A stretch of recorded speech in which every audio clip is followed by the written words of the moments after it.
Hello and welcome to the Jewish Curiosity Podcast, where we ask questions and take journeys. Today, we begin a new journey to explore a new part of ourselves, not just our individual identity, but our collective identity. What does it mean to be a Jew? What does it mean to be part of the Jewish people?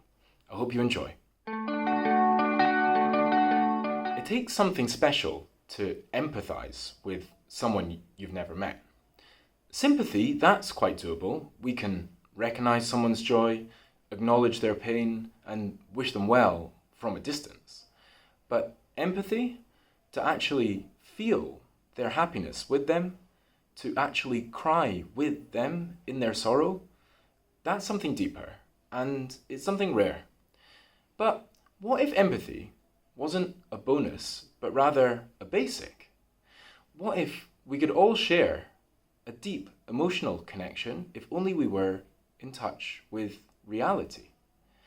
The Tanya teaches that the Jewish people, Klal Yisrael, are not really a group of people after all. We're not simply a community with shared values or history. We are one. Not just as a figure of speech, but as a spiritual reality, we are one metaphysical body. And just like a physical body is made up of many different cells, so too the spiritual body of Klal Yisrael is made up of many different souls. And this isn't just true across space, it's even true across time. Meaning to say we're not only connected to the Jews in our own generation, but we're actually connected to those who came before us, and even to those who haven't been born yet. Across space and time, we are one. So this idea has some really powerful implications for us. Firstly, diversity. People who feel strongly about a certain way of life often think that everyone else should live the same way. They may not say it out loud, but deep down, they often believe that to be true. However, if we are indeed one body, then we need diversity. Some souls are like the brain, others are like the heart, some are like the right hand, etc., etc. And what good would a body be if it were just a collection of heads, or of hearts, or of hands? A body works because it has different parts doing different things. And the same is true for the Jewish people. We are meant to have differences. We're meant to live different lives, serve in different ways, and ultimately bring different strengths to the table.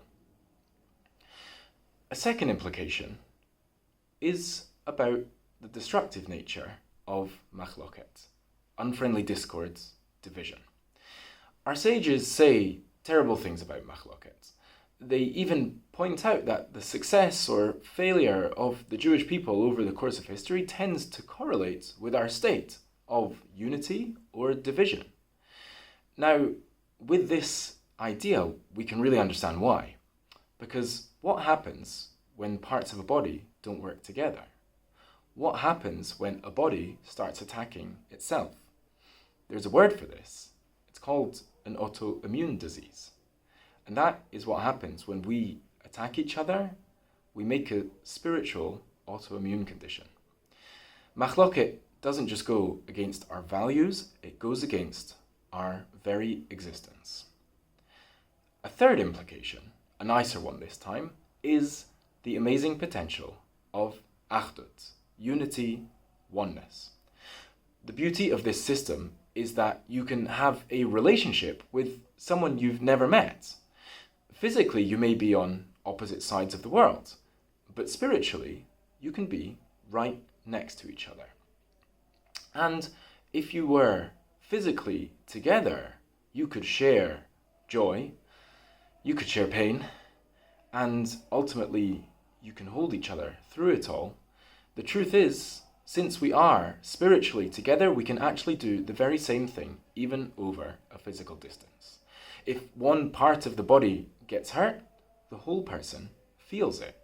If one part of the body heals, the whole person benefits.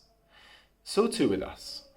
What we do as individuals affects the entire Jewish people. When you cry for someone you've never met, on some level, they can really feel that support. And when you send them your joy and your laughter, on some level, they can honestly feel uplifted. So this is our idea for today. Jewish oneness. Not that we are a group of separate individuals, but rather we are parts of one body. And with this, we can embrace diversity. We can and should abhor division, and we can tap in to the unbelievable potential of unity.